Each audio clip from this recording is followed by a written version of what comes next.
I've got this lock. This is off the door in our lounge, and it's not working properly. I'm not sure I'm going to be able to fix it, but I think we'll open it up and have a look inside.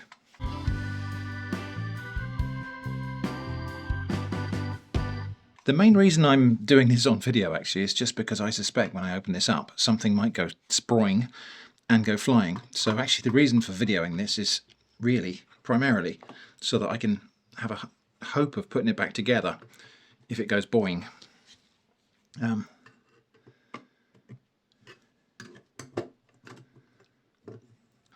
Ooh, look at that. Yeah, but I figured this might end up in a bit of random stuff video anyway. Wow. So that piece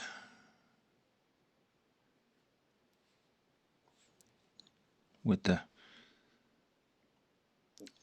tapered bit at the bottom that way round. Okay, well, a few years worth of accumulation of carpet fluff and dust, that can be cleaned out. I think I might get a sheet of newspaper just to keep it retroactively keep the desk nice and clean.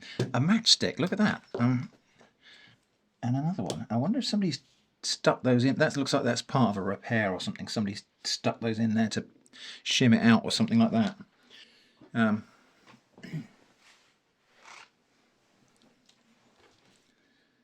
Anyway, I think probably the first thing to do is get this cleaned out as best we can. Maybe get a little bit of oil in there. What is that? It's a piece of like carpet fluff. How could that get in there by accident? There's a piece of actual woven carpet. Is that something somebody's put in there to make it stop rattling? How very strange. This has probably been on that door for 50 years or more. So goodness knows what's actually been in the motivation of the people who put this all together. Anyway, yeah, I'm going to get a bit of newspaper. I could probably completely disassemble this and manage to get it back together again, especially if I watch this video back. Right, we're back. So let's see what we can do here. So this spring, there's a kind of a leaf spring here. That is going to come off of that pin, lift out of there. This little lever next comes off of that pin.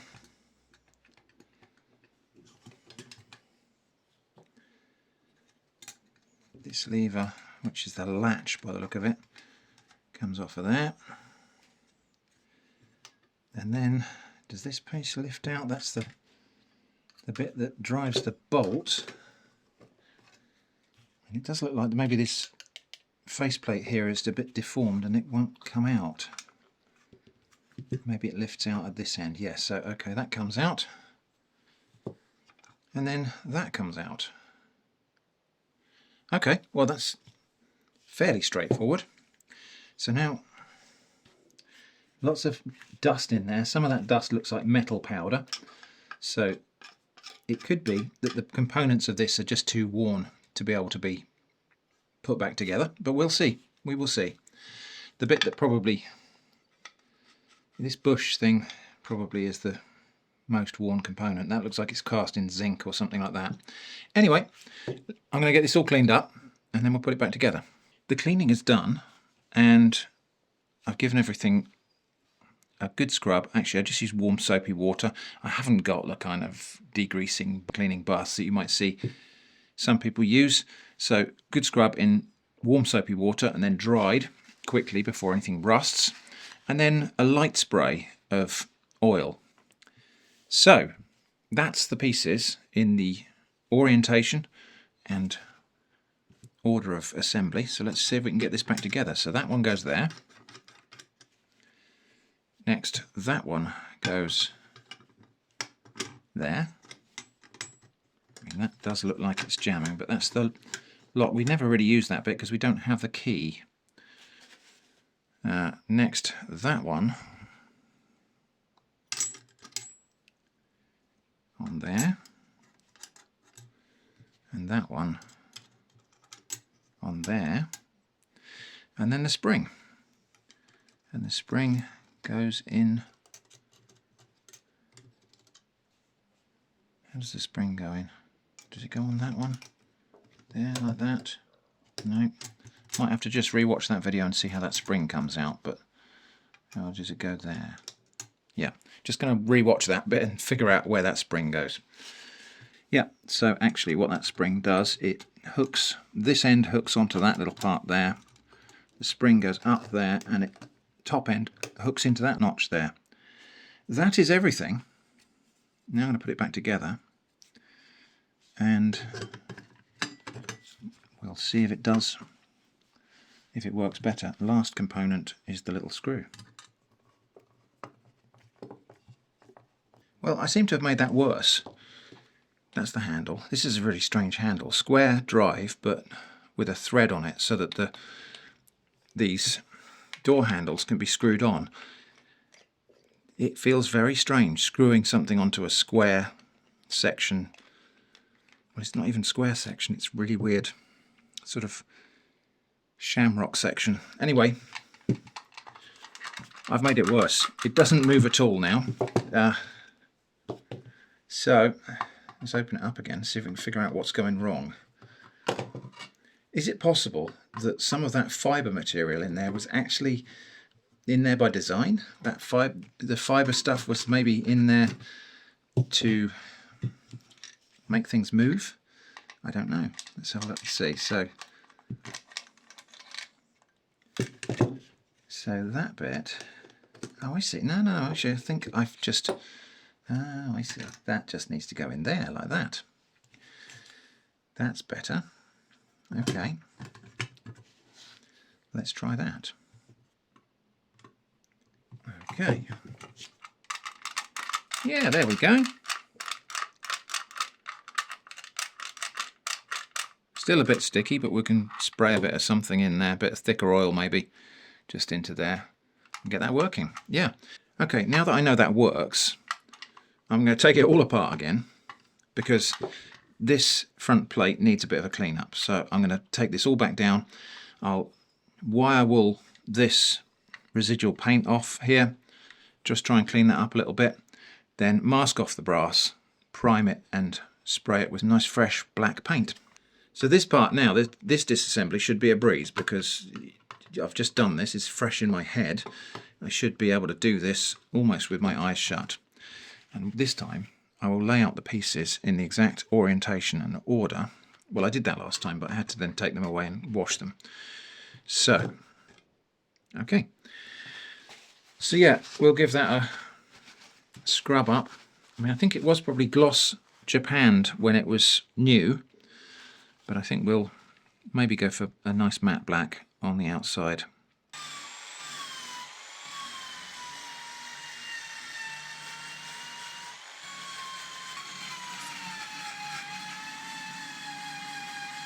So I've wire brushed that to get off the lumps of paint. I'm never going to get that, well, I could get that all the way down to the bare metal all over, but I decided to stop there.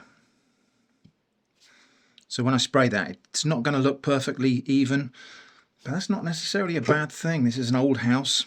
Lots of the things here are a bit rough. So anything that's too new and shiny will just stand out. So I'm going to mask up these brass bits so that they don't get painted. And I'm going to spray this with a coat or two of black paint. I'll just get a can of self-priming paint, I think, just to keep things nice and simple. I have another project that will make use of that as well, so that's the plan from here on. Alright, so here is my temporary spray booth. I've got some metal paint, it's primer paint, and it's black matte. I'll give it a good shake. Okay.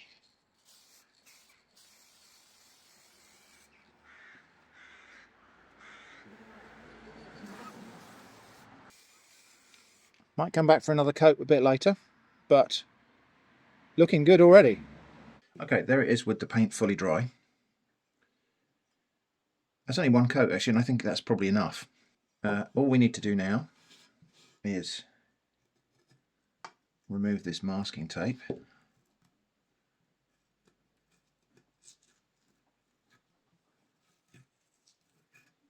reveal the lovely brass details. This one would be concealed by the door handle actually, but never mind.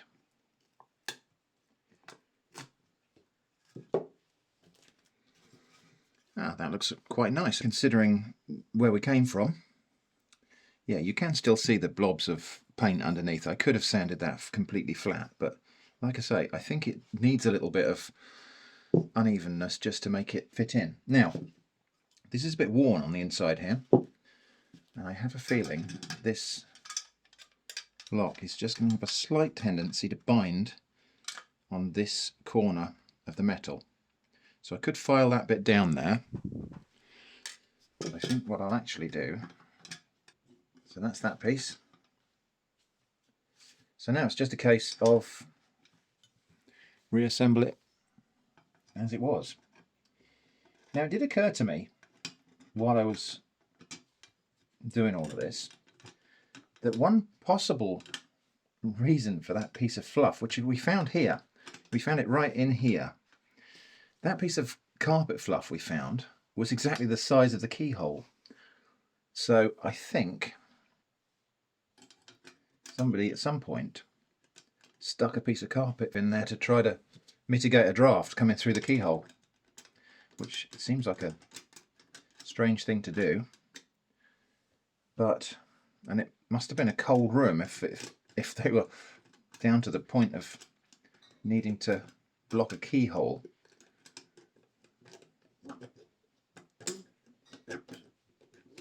Okay, that's that. It's bringing out of place now.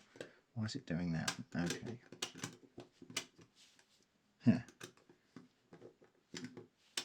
Okay, I think we might need to do some small adjustments here because that's springing out of place. I think I might need to just, yeah, that flange there is bent out of shape, so we're going to bend that back. This needs to be bent back.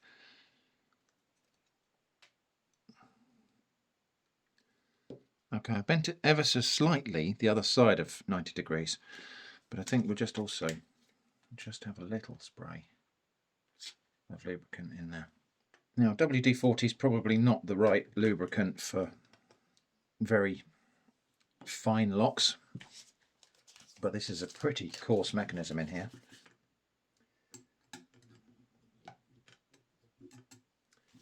Okay, let's see how we got it now. I think that might be it.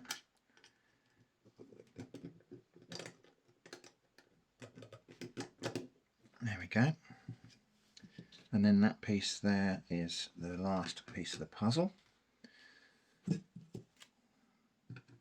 plate goes on, and that little screw goes in. And let's see if that's working better now. Yeah, that's obviously worn quite a lot there, but I think it'll do. The only last thing I've got to do is these screws. These are the ones that came out of it that were holding it onto the door, and they're not the right kind of screws. So these are countersunk screws, and these are not countersunk holes. So I need to get some little round head screws, and we'll replace these brass screws with something a little bit more suitable for what this is. So yeah, probably round head. There are lots of different types of screw head, and it's important to pick the right one for the right application. This is a countersunk brass screw. This is intended to be driven into a countersunk hole, so a hole that's drilled and then has a little chamfer around the top of the hole so that it then sits flush. This is not the right hole for that. So I went to the hardware shop, proper old-fashioned hardware shop in town. No handles for forks. They didn't have, unfortunately, this size, which I think is number 10, 1 inch. So I've gone for a slightly smaller diameter screw, but I've gone for a little bit longer, just to give me that extra bit of bite into the wood. If I need to, I can pack out the holes, but I don't think I'll need to. I think that just a little bit of extra length there will give me the bite that I need. So first off, I've just got to get the faceplate screws back in place. And these are countersunk screws, because they're going into a flat metal plate that's got a little bit of a countersink to it. So we'll just get those back in place, and that'll hold the lock in place while I get the brass screws in, which are going to be a little bit more fiddly. and require a little bit more finesse. These are steel screws in the faceplate here, just ordinary slotted steel screws. Yeah, so they go flush with the surface of the metal, which is important because this is the part of the door that closes against the frame. For brass screws, it's really important to get a screwdriver that's the right size for the slot. So it should be the full width of the screw head like that, and it shouldn't really have any slack or wiggle when you do that. Reason being, brass is quite a soft material, and so if at any point the screwdriver is actually grinding against the screw head, it will just tear it out. Whereas if you use a screwdriver that's exactly the right size for the screw, it fits really nicely and it doesn't tear the slot up. These screws are going in quite easily at first because that was a bigger screw hole. I could have packed it out with matchsticks or wood filler, whatever, but the fact that I've chosen slightly longer screws, the door's got enough thickness to it to accommodate that, means that at the end of their travel they're biting nicely into the wood. And we'll just finish them so that the slots are all in the same orientation. In this case vertical. Okay, there we go. So just finish with the slots all the same way, just a little bit more of a turn there. There we go. And we'll just get the handle back on now. Just put that bar through and make sure that's in the right place for engaging with the mechanism. That handle screws on to there like that.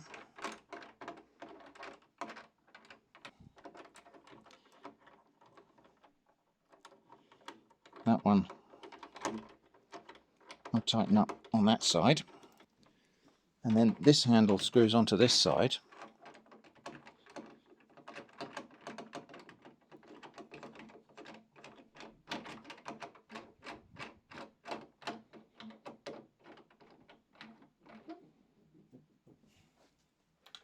Hello, dog. And then there's a little screw to do up there as well.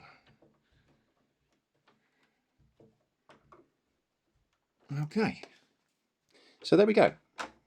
That's the kind of restored door lock. I think that looks quite good, considering I just kind of made that up as I went along.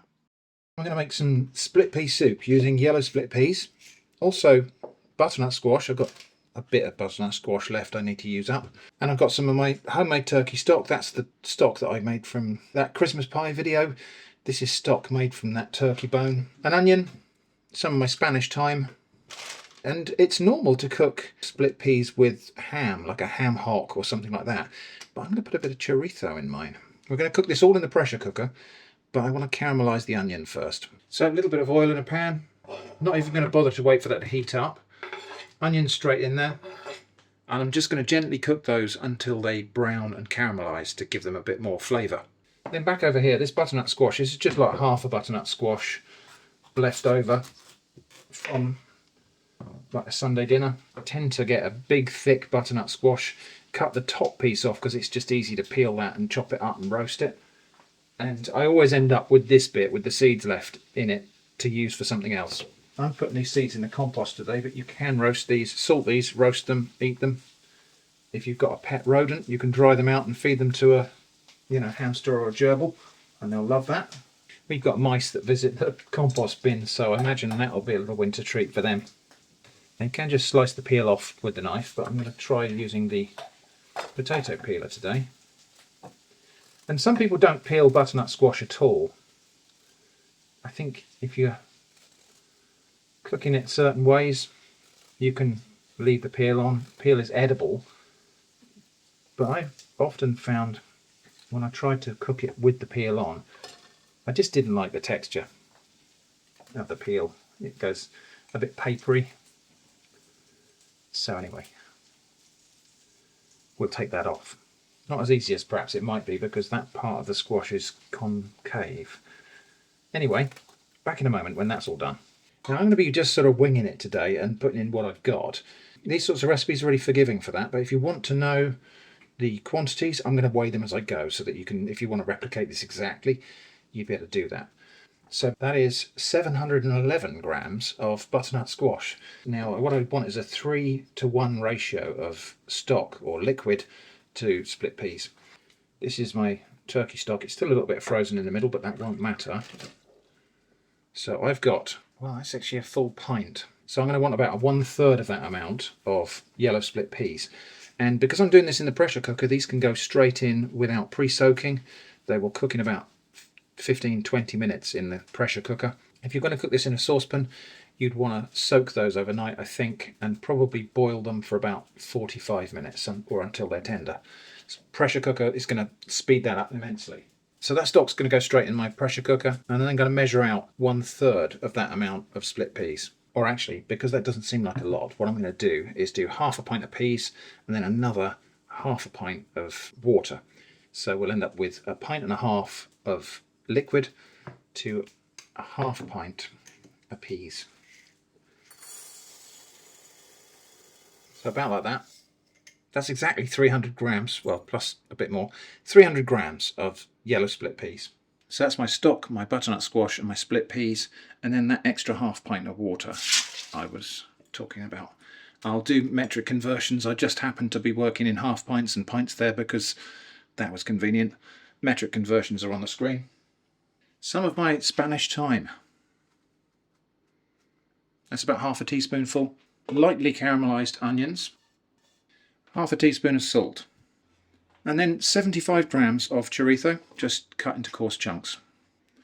And then this is going to go on the soup setting, but I want natural venting. So 30 minutes with a natural pressure vent at the end. That means it won't just let it go, it'll just let the pressure die down naturally. And then go. So that's finished now, and we're just waiting for the pressure to come back down naturally. So natural setting there means it won't vent the steam and fill the kitchen with steam, which is also useful if the contents might bubble up, which sometimes happens with beans and peas and things like that. You don't want it foaming up and then squirting out through the vents. It said half an hour when we started, but that's half an hour from when it gets up to temperature and pressure, so it's been about an hour in total. You could, as I say, do this in a pan. So you could bring it to the boil, simmer it for probably 45 minutes to an hour and get a similar result. You could probably do it in a slow cooker as well. If you want to make this and you're going to do it in a pan or a slow cooker, I suggest researching that a little bit independently of this video, just to get some other people's views on timings and temperatures and things. There are a lot of things you could add to this, either at the start or now, to make it a different soup. For example, I'm thinking extra hot chili flakes in there would be nice, but I'm making this for both of us, and Jenny's not a big fan of chili. You could put curry powder in there, or any kinds of pungent or aromatic spices or herbs that you really like. That would be quite nice. I mean, that would take it in an Indian dal direction. But again, today I just want to make a fairly simple split pea and butternut soup that highlights the subtle flavours of those ingredients with the smoky vibe that's going to come from that chorizo that's in there. Anyway, we just need to wait for that to go down before we can open it. Right, so there is the pot. I'm going to blend this to a smooth soup. The chorizo will probably still be little visible pieces, but I want everything else to be fairly smooth.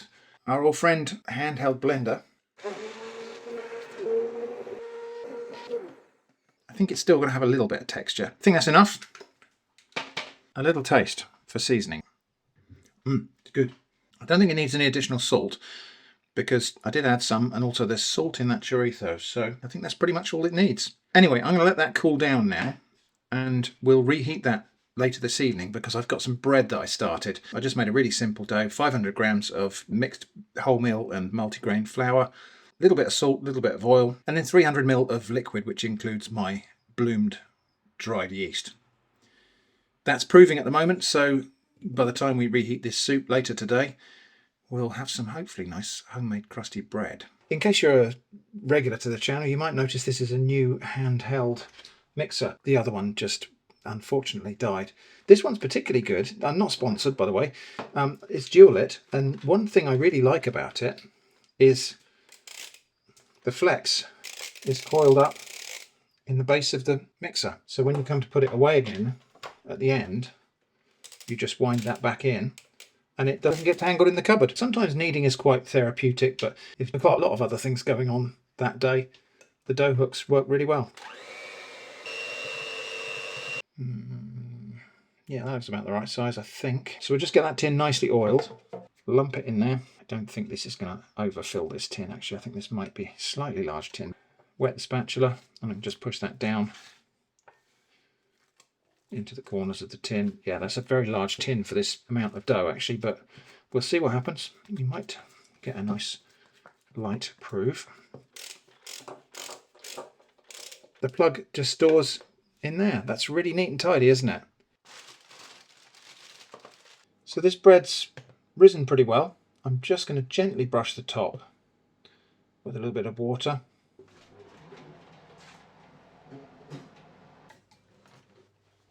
Not a bad looking loaf. It could have risen a bit more, I think. Hot. Let's just wait and see what that's like when it's cooled down. Once again, I find myself cutting bread probably a little bit before it's completely ready. Let's have a look and see what this looks like.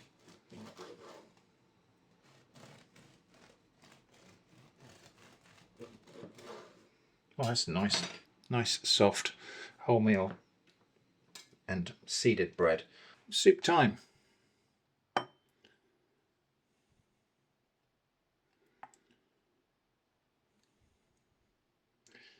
Definitely has the golden orange colour I was really hoping for.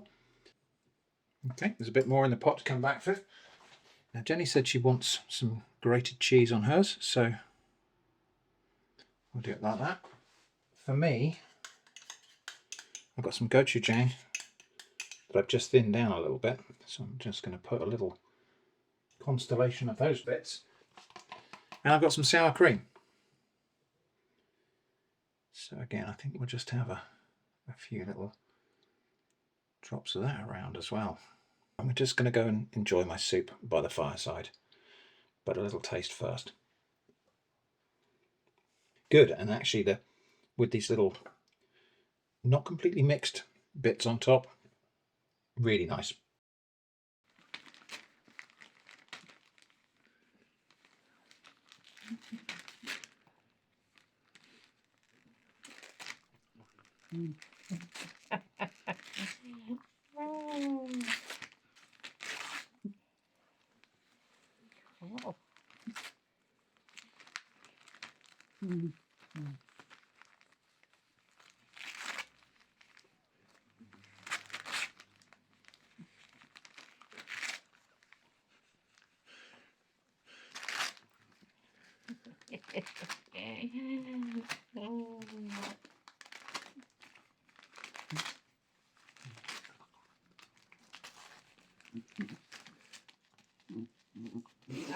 You've got paper stuck in your face. Hey,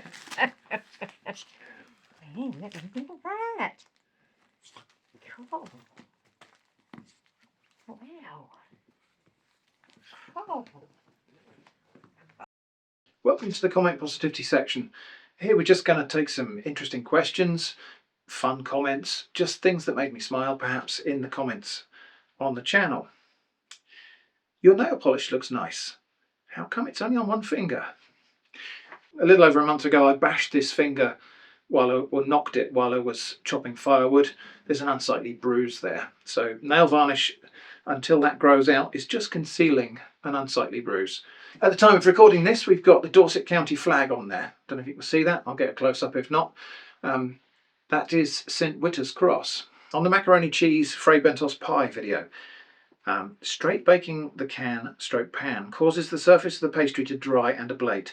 Warm it to just about heating temperature first, then stick it in an oven bag and inflate the bag with a good blow and tie it off to bake it. Should add maybe 20% of the cook time, then broil if you want darkness. At all times remember to butter the top of the goddamn pastry before you cook it. This is one specifically I'd butter and crumble on a bunch of ground sausage. Okay, I am tremendously grateful for everyone's suggestions about how to improve Fray Bentos pies. You're not very likely to see me implementing any of those in the Weird Stuff in a Can series, for the simple reason that those pies have a number of natural shortcomings or flaws or properties that people find ridiculous or don't like. I'm not going to deviate from the instructions on the can very much, the only exception being running a knife around a can to loosen the pastry, which does make a lot of sense.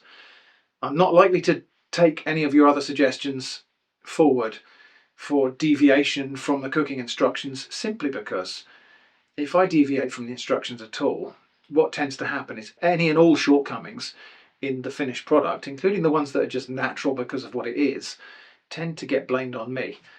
So I just won't be doing that. I appreciate your suggestions. They are quite an interesting range of weird and wonderful things.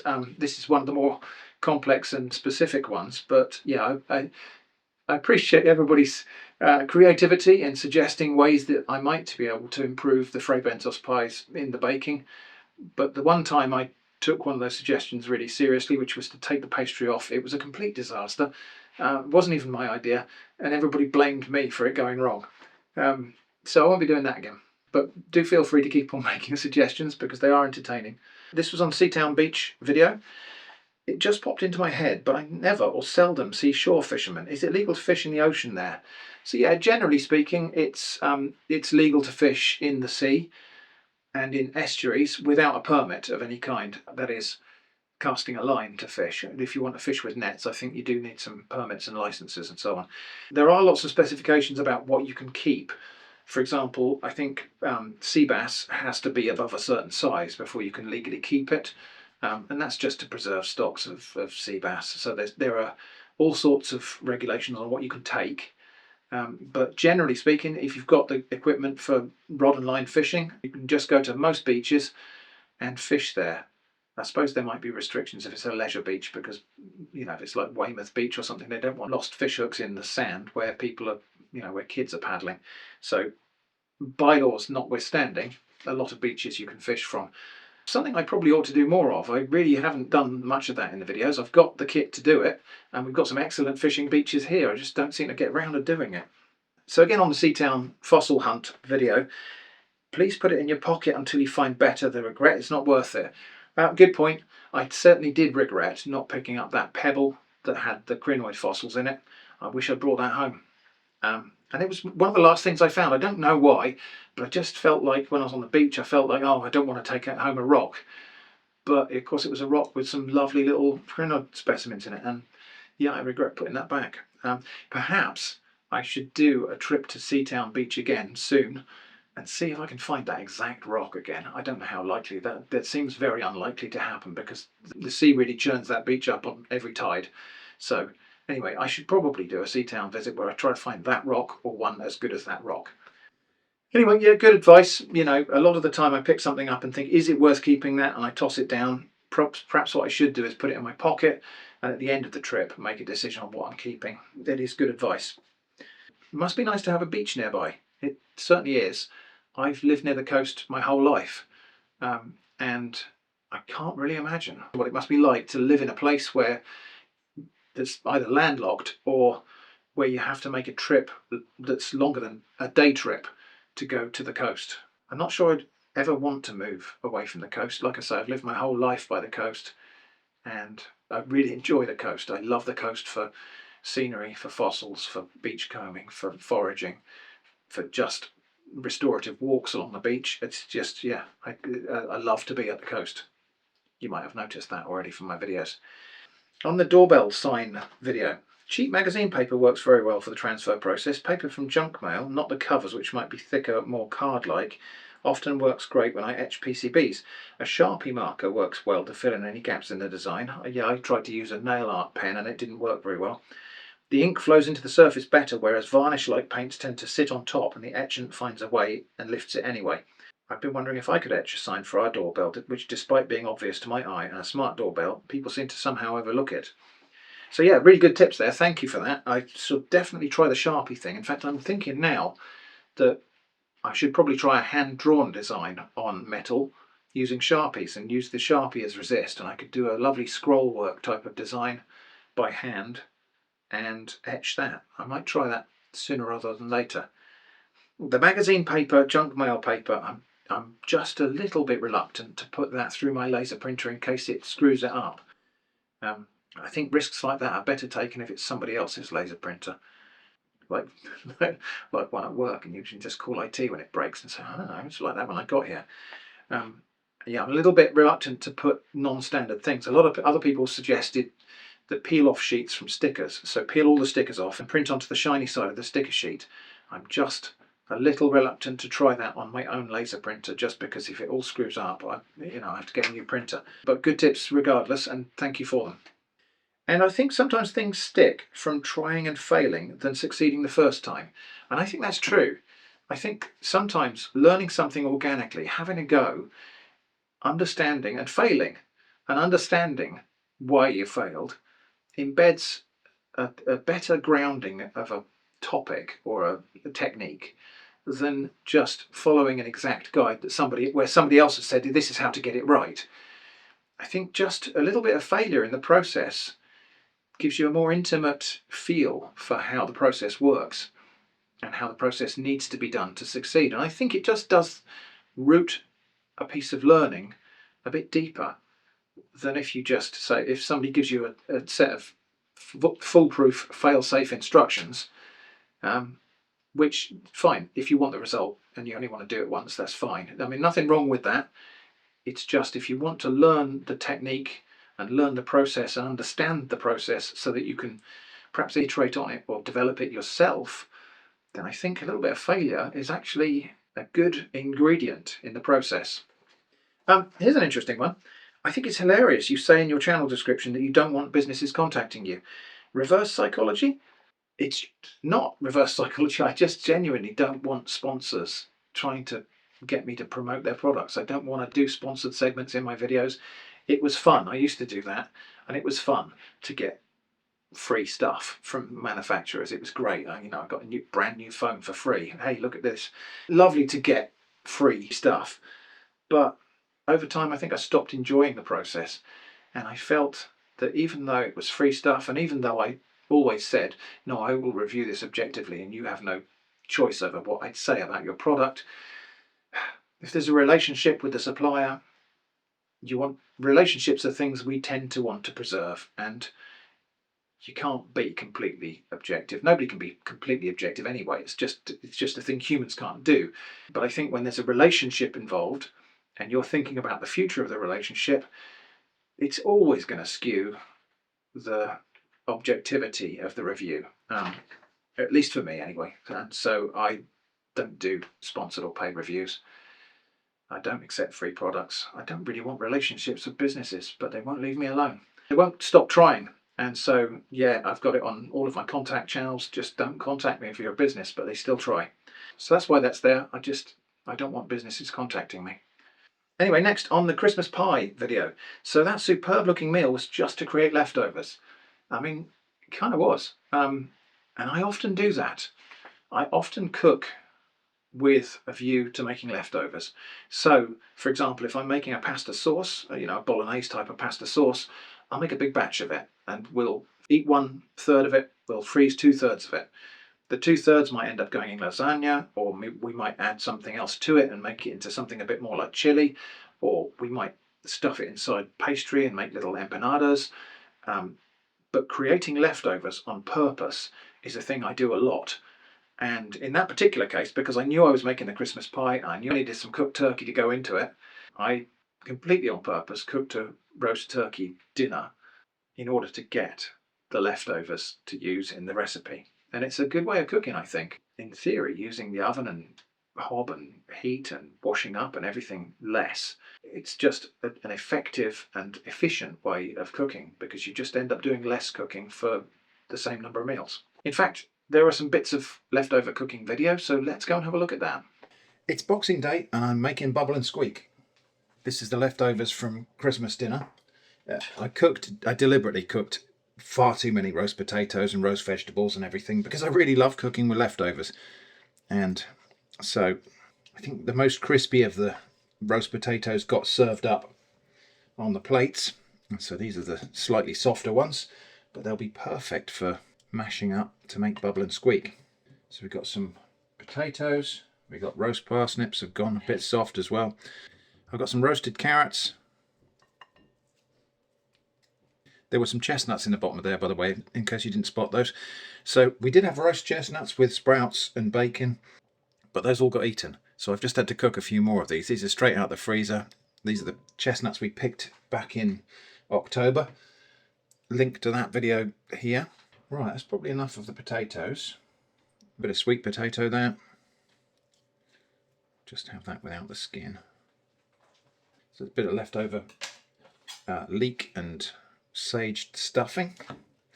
That I'll chop up into small pieces.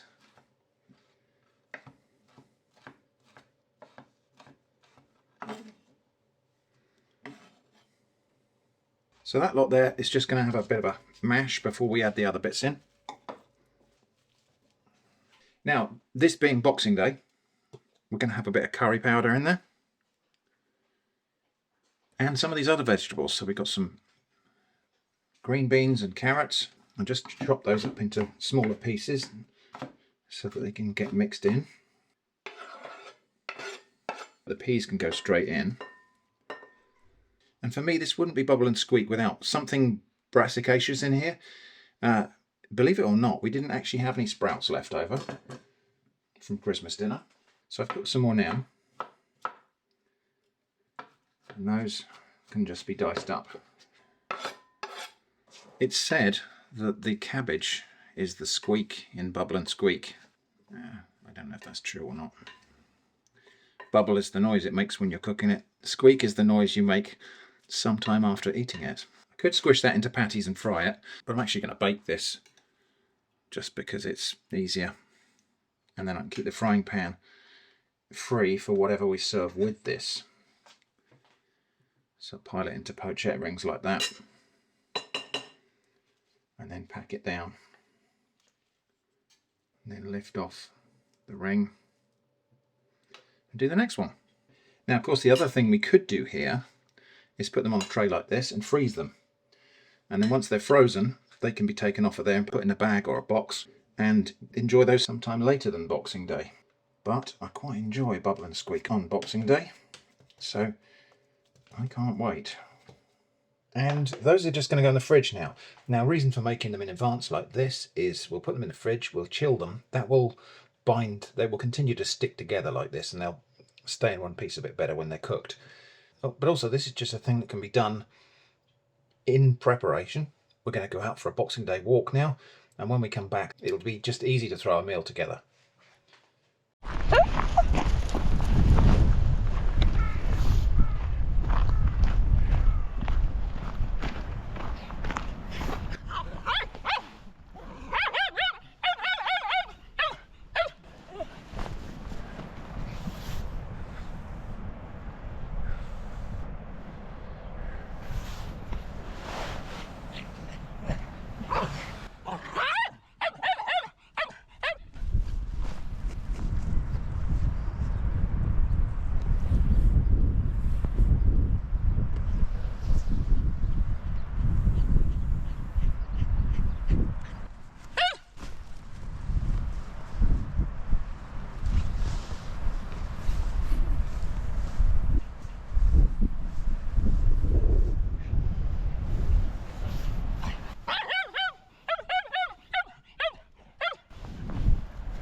Oh, that was a bit feeble.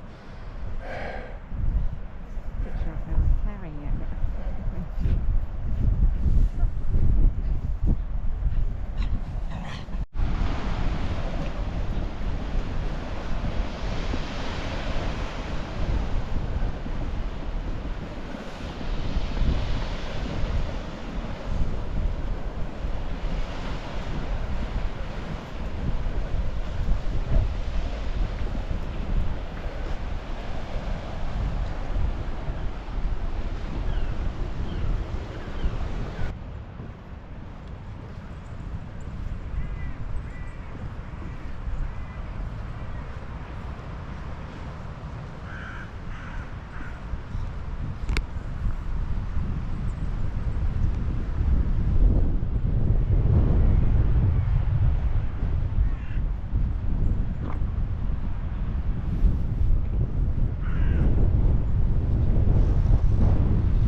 No, don't eat it.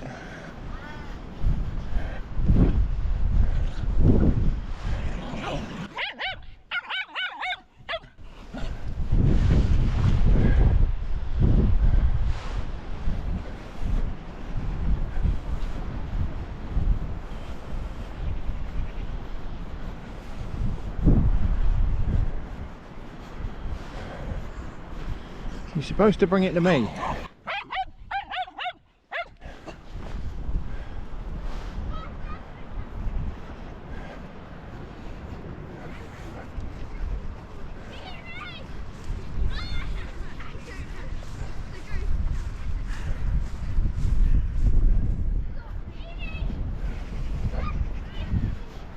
You had enough now? Again?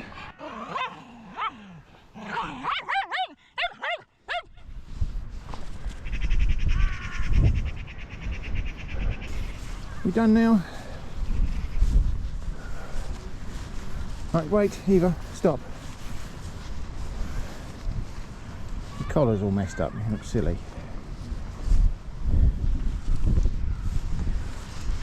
Do you want me to carry that for you?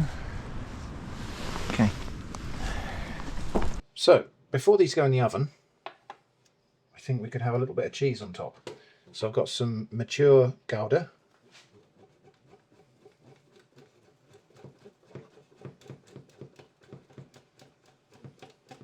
Just a little bit on top of each one. There's a little mouse has appeared. Hello, little mouse. You may go. Right, those can go in there for about 20 minutes. Right, here we go. So these have just crisped up nicely around the edges. And these are going to be served with a bit of bacon and mushrooms. And some mixed baked beans. Okay, that is Boxing Day leftovers turned into dinner. We're back and now we're talking about pickles. So this was on the Christmas Veg Cooking Challenge video. Someone said, I'm excited to see the pickles. I make pickled carrot and daikon sticks in a very simple brine. I think I could try this. I need pickle updates, says someone else. Back in the early 90s, a friend made some piccalilli pickle at home, but could only get red cabbage instead of white, so it turned the whole batch pink instead of yellow. So she called it piccalilli. It looked fabulous. She gave me a couple of jars. I tried it maybe a year later. Unfortunately, it wasn't very nice at that time, but still very sharp and vinegary. I found the second jar maybe 3 or 4 years after that, and we tried it to see if it was still edible, and it was the best pickled veg I've ever eaten. You could taste every separate vegetable. I'm dying to hear how your brine pickled veg worked out. It is interesting, actually. Vinegar pickled vegetables very often need a period of maturing, and so vinegar pickles, if you can, when you make a vinegar chutney or a vinegar pickle, it is often worth just laying down one jar, put it right at the back of a cupboard somewhere, and just forget about it for a couple of years, and come back to it later, and it's always a lovely surprise. I did that once.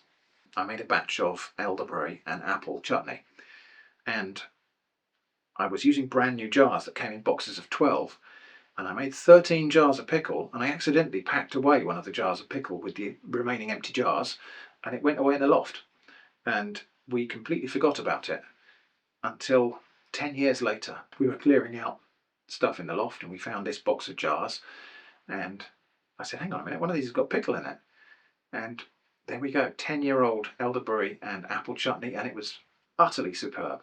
And so yeah, if you're making vinegar pickles especially, it is well worth trying to lay away a jar and leave it for a couple of years. And gosh, it does taste good when it's matured like that. I'm not really sure what happens when that does that. I assume it's just enzymatic and chemical processes slowly occurring over time that make the resulting pickle just taste out of this world. I well recommend it if you're making any kind of vinegar pickle. But anyway, on the subject of the pickling that I did just before Christmas, here is the update. I started this pickle on Christmas Eve in a video looking at the loss leader promotions on winter vegetables in a variety of supermarkets. It's made from thin slices of carrot, parsnip, red and white cabbage, Brussels sprouts and swede, packed into a big jar in layers with an occasional dollop of gochujang for extra flavour and heat, then covered with a salt brine that is basically reconstituted seawater. I made a silly mistake, which is in fact a repeat of the same silly mistake I've made in several previous videos where I made fermented pickles, which was not to explain and acknowledge that there are several different methodologies for starting off a fermented pickle. Some of them measure the salt as a proportion of the total contents of the jar, that is, vegetables plus liquid. Others don't add any liquid at all and work entirely on the principle that the salt draws juices out of the vegetables to create the brine. And there are probably other methods besides those that I don't even know about. As a result, quite a lot of people expressed concern that I was doing it wrong. Some even demanded that I take down the video on the grounds it was misleading or unsafe. But this method isn't wrong, it's just clearly not familiar to some people whose tradition tends to use one of the other methods. To recap, if you pack chopped, hard or leafy vegetables into a jar and add brine that's about 3% salt, that is approximately the same as seawater, all other things being well, it will ferment into an acidic pickle. If you want to pickle really juicy things like cucumbers, you probably need more salt. If you want to make something that is specifically traditional sauerkraut or specifically some variety of authentically styled kimchi, then of course you should use the correct method or recipe for those traditions if you want a very specific and authentic result. If you're specifically aiming for the long-term preservation of the pickle, then you need to use a recipe that's tailored to that end goal, which again will probably start with more salt. But despite all of that, this method is still a valid one. It even has a name, albeit a rather obvious name. This is called seawater pickling. There are more common and maybe more reliable ways to pickle things than this, but this does work, as we're about to verify. This is the pickle that I made in my Christmas veg video. I made this on Christmas Eve. It's now Boxing Day, so this has been less than 48 hours, and it's already fermenting quite vigorously. We can see that because it's actually expelled a whole load of liquid here, because the bubbles have formed inside of here, and that's just increased the volume and it's spilled over the top. I'll need to sort that out, but also I can tell this is fermenting because it smells quite pickly. I can also tell because it's bright pink. So the red cabbage that's in there is a quite effective pH indicator. In the presence of acid, the pigment in red cabbage, the anthocyanin pigment in red cabbage will go red or pink. If it was alkaline, it would go like navy blue. And this has gone very bright pink, which means that this is now acidic, but we can test that further. So I've got some pH indicator strips here. Just tear off a little bit of that. I'm not dipping this strip into the pickle because the stuff that's on these strips is not necessarily good for you. It's not deadly poisonous, but it's not something you should be consuming. Anyway, let's see where we are. So when we started off, we were on pH 7 when we actually laid this down. And now, well, I would say we're between 4 and 3 there. So it's 3.5, something like that. pH 3.5. That means that this pickle is already safe to eat. This is already pickled in 2 days. That's quite phenomenal. I've never had it progress quite as fast as that before, but there it is. This needs a clean up though. We need to sort this out. So the jar, I'll take it out of there. I'm not gonna, actually I might test that as well. See, that might have spilled over early on, so that might not be quite so acidic, although it does look very bright pink. Let's test that as well. So yeah, somewhere around the 4 mark. Definitely not, it's definitely redder than 5, so that's, yeah, I would say that lot somewhere around the pH 4 mark. The stuff that's in the jar is already a lower pH than that. I'm also going to lift out this bag of water here that's just used to weigh the stuff down at the top. The vegetables, when I press these vegetables down, we're going to see some bubbles come up, I'm certain. Yeah, here we are. Lots and lots and lots of gases. That's all the products of fermentation. I did put this in quite a warm place. The house is generally quite cold, so I put this inside the airing cupboard. That's the cupboard where the hot water tank is. And so that warmth will have given the fermentation a really good kickstart. Okay, that bag I'm going to put back in there. That's just my kind of airlock to try to keep the vegetables down underneath the brine. I'm not going to top that back up. I don't think it needs it. So that lot I'm going to tip away. Although I could quite safely taste that now. Yeah, and it tastes acidic. I'll give the jar a little wipe down and put it back in the bowl. And now I think we can put it somewhere a bit cooler to let the fermentation proceed at a more measured pace. So that's all cleaned up. I've given the bag a wash and a dry as well. So that bag will go back over the top. and the rubber band in place, and this is just to keep flies out. Now, the other possible reason why this got off to such an energetic start could be because I put some gochujang in here. I wanted a little bit of spice to this, and I put some blobs of gochujang in the middle of it to give it some chili heat.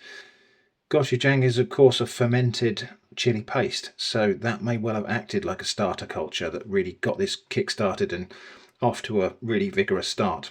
Anyway, it's going to need a few more days, I think, before it's really pickled, and then we'll be able to taste it.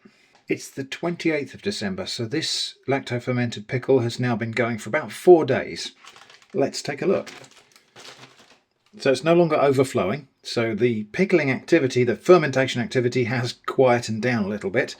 It's gone a very, very bright pink, which does mean that anthocyanin in the cabbage is indicating an acidic solution. Anyway, let's actually test it. I've got my pH strips here. Now, little bit of a problem here because we're testing a coloured solution, and unfortunately the way this pH test strip works is that when we get round to a lower number, which is a more acidic solution, we are getting more red in the mix. So we need to be mindful of that. So let's have a test anyway, and we'll see where I think we're at. And I'm not dipping this in because I don't want to contaminate the pickle with this indicator chemical. So I think we are between 3 and 4, pH 3 and 4, but we do need to be careful because that has got a little bit of pink pigment in it from the juice. Anywhere below 4.6, so below 5 is safe, and we're definitely below 5 because we've got a more orangey colour. I mean, I think we are actually almost at 3. I will get an electronic tester and we'll test that properly. But I thought what we might be able to do, just to get an idea of how much pink is in the mix here, is wet a bit of white paper as well. And then we can just get an idea of how much pink we need to subtract from that colour to get to where we are. So I don't think it's very much, because look, that's white paper. It's barely stained it. So I think we're at pH about probably 3.5, which is easily safe enough to eat. I'm not going to eat it yet because I want the vegetables to steep in that acid, in that pickling solution for a little bit longer, so that they become properly pickled rather than just immersed in acidic brine. So that goes back in. We'll leave that for another few days. Hopefully by that time I will have an electronic tester and we get a proper reading. Okay, so we tested this with the indicator paper and we think it's a pH of somewhere around 3.5. Let's now try with a calibrated electronic pH tester, which I've just bought. This has been properly calibrated. This is a food grade one, so we could just plunge that in there, but I'm not going to. So what I'll do, I'll just extract a little sample of the acidic brine. That should be enough. And then we just put that in there. And we've got down to, well, pH 3.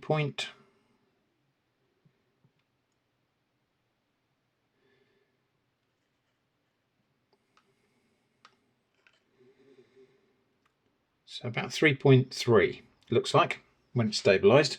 So that's actually a lower pH than I tested yesterday with the indicator paper, but it might have dropped since yesterday. So let's test that with the paper and see if we get the same result. So little dunk in there. And yeah, I mean, that is a pH, that is a match to the colour on the 3. So yeah, pH 3 and change. So what does that mean in terms of pickling? Well, anything below pH 4.6 or so is safe to eat. So pH 3 is really quite sharply acidic.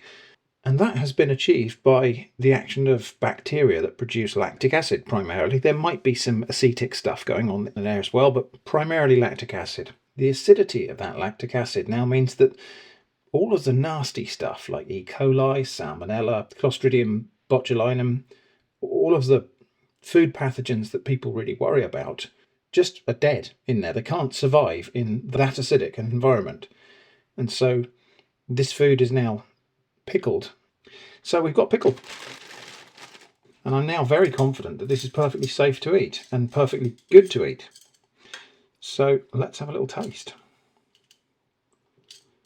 I mean, first off, the colour is just beautiful. The pink, the red cabbage has stained everything, a beautiful red-pink colour. And so now we've got crisp pickled vegetables. They really do smell very pickly. And it tastes fantastic. The flavour is kind of like the best pickled onions you've ever had. Oh, that's a sprout. Good. I mean, it's a bit corny to say it because this pickle is alive. This has got living bacteria in it. But it does taste lively. That tastes excellent. Well, first off, I've just got some leftover noodles that I reheated. And so I'm just going to use a bit of this pickle to kind of wake those up. I mean, doesn't it look pretty? The pink of the red cabbage combined with the bright orange of the carrot. Just really pretty colours. A little taste of Christmas veg pickle. There's a sprout in there with some hot noodles. Really, really happy with this pickle. It is tangy, funky, a little bit spicy, fruity, rooty, vegetable. It's good, and it's a lovely way to add a little bit of interest to what would have been some quite boring leftovers. Alright, so what we've got next is some stir-fried rainbow rice. This is just a very wide assortment of stir-fried vegetables stirred into fried rice. Some slow-roasted pulled lamb with a mushroom and vegetable sauce. A little bit more of that gravy. This is just made with the juices of the cooked lamb, and which was cooked with mushrooms and other vegetables. And then pickle. So, I mean, really, this is a case of how well does it go with a meaty, ricey dish. The answer is very well. Lamb is quite a fatty meat, and so this quite acidic pickle cuts through that really nicely. So this pickle can be used anywhere you might think of using a vinegar pickle. I'm actually going to make a cheese and pickle sandwich. I would normally use a chutney, a British chutney type pickle for that, but I think it'll be fine with this. So there's some of the pickle. Now this is a lactic pickle, not a vinegar pickle, and one of the flavours in cheese is lactic acid, so I'm thinking that this might make the cheese taste even more cheesy. So I've got some grated mature cheddar here, and I think I want this just chopped a little bit more finely so it will combine with that. That'll do. So here's what I'm thinking. A nice generous layer of this cheese and pickle onto buttered bread and a dippy fried egg on top. Now I realise we are getting quite close to Dave Lister's chilli chutney and fried egg sandwich territory here, but not quite. And this definitely isn't a triple. But let's see what that's like. It's a bit messy. And it's going to get more messy when we cut that egg in half.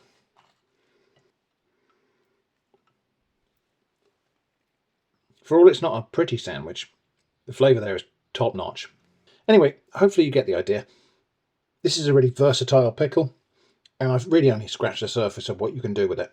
Alright, we're nearly done talking about this pickle. I'm just going to transfer it now into a smaller jar that will fit in the fridge.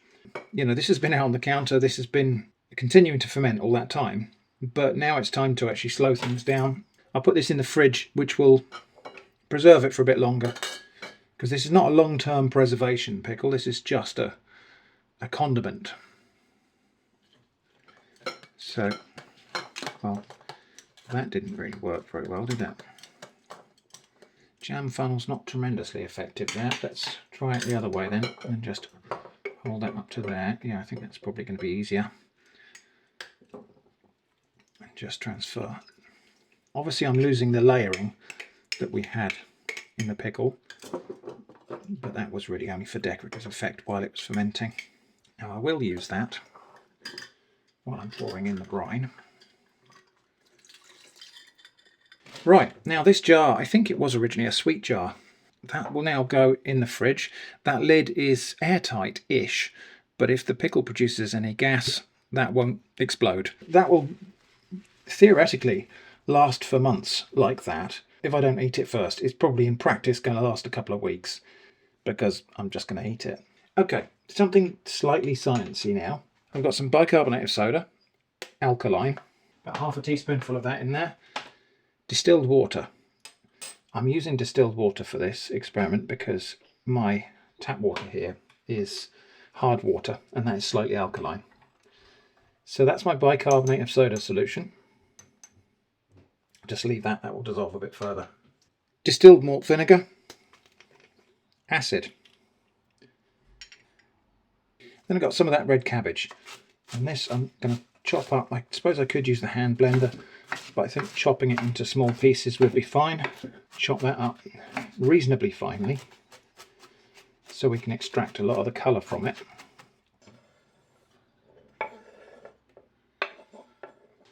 And again, distilled water. Give it a really good smoosh around just to make sure we're getting some colour out of there. Yeah, like I say, I could put the hand blender in there, but then I'd have to filter it with filter paper or something like that, which you don't really want to do.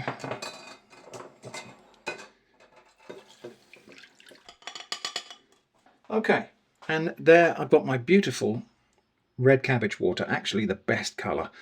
Now for this next bit, I think we might need a bit of white paper just so you can really see what's going on. So 3 glasses into which I'll put an equal measure of my purple cabbage juice. So into this one we're going to put bicarbonate of soda, which is alkaline. Wow, look at that. And into this one we're going to put a little bit of vinegar, which is acidic. Isn't that amazing? So that's the anthocyanin in there, and I'll leave the scientists to explain to you what's going on here. It's all to do with hydrogen and stuff like that.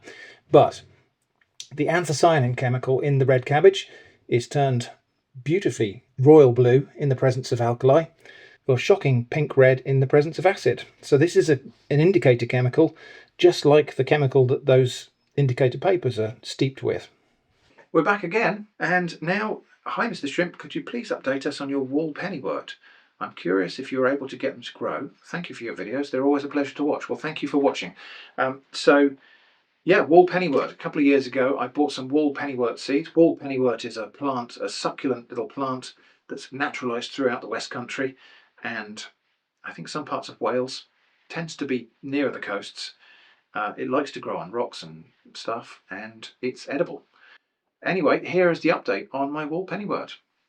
So I must have planted about 1,000 of those wall Pennywort plants, and in all different places in the garden. The only place where they've really thrived is on top of this wall, not ironically at all.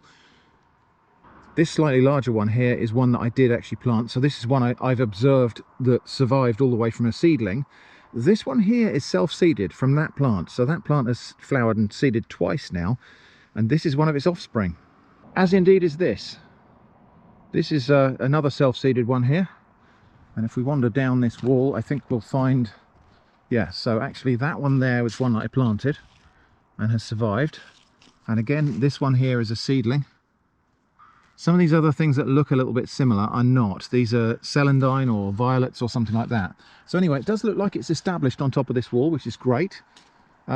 It's obviously called wall Pennywort for a reason, and here it is on top of the wall. I'm pretty sure this is established now, and we'll see more of these appearing over time. And this one, really living up to its name, actually living right inside a crevice in the wall.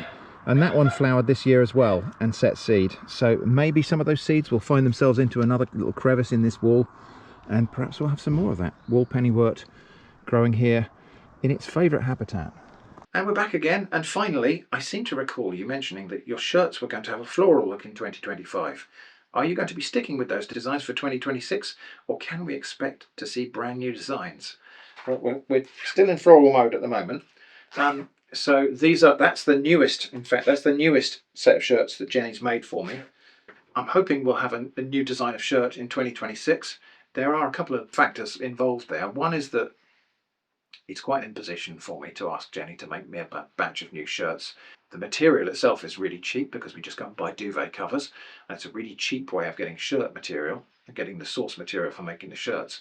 But it is quite a lot of effort and time for Jenny. And so I don't ever want to be in a situation where I'm demanding that she makes shirts for me. So it's a case of me finding out if it's appropriate yet for me to ask for another batch of shirts, because I am calling upon her time and effort when I do that. And that's the same reason why we don't make a lot of shirts and sell them. We could notionally make a profit on it, but the amount of time and effort she puts into making the shirts, because she makes excellent shirts, and there's a lot of skill and patience and fine crafting that goes into it, so they are quite time consuming. So that's why we don't sell them. But also, the main point is that the designs of the shirts are dictated by whatever I can find in terms of duvet covers. So we'll go out shopping for duvet covers, hopefully maybe in spring, and find something bright and cheery. Who knows? Will it be floral? Will it be geometric? Will it be abstract? Will it be something else? Who knows? It will very much depend on what we see when we go wandering around the shops, and what I can persuade myself and Jenny that I would be comfortable wearing in public. So yeah, new shirts coming in 2026, hopefully. Something bright and cheery for sure, but watch this space. So anyway, that's everything for this video. I hope that's been interesting. Thank you for watching, and I hope to see you again soon.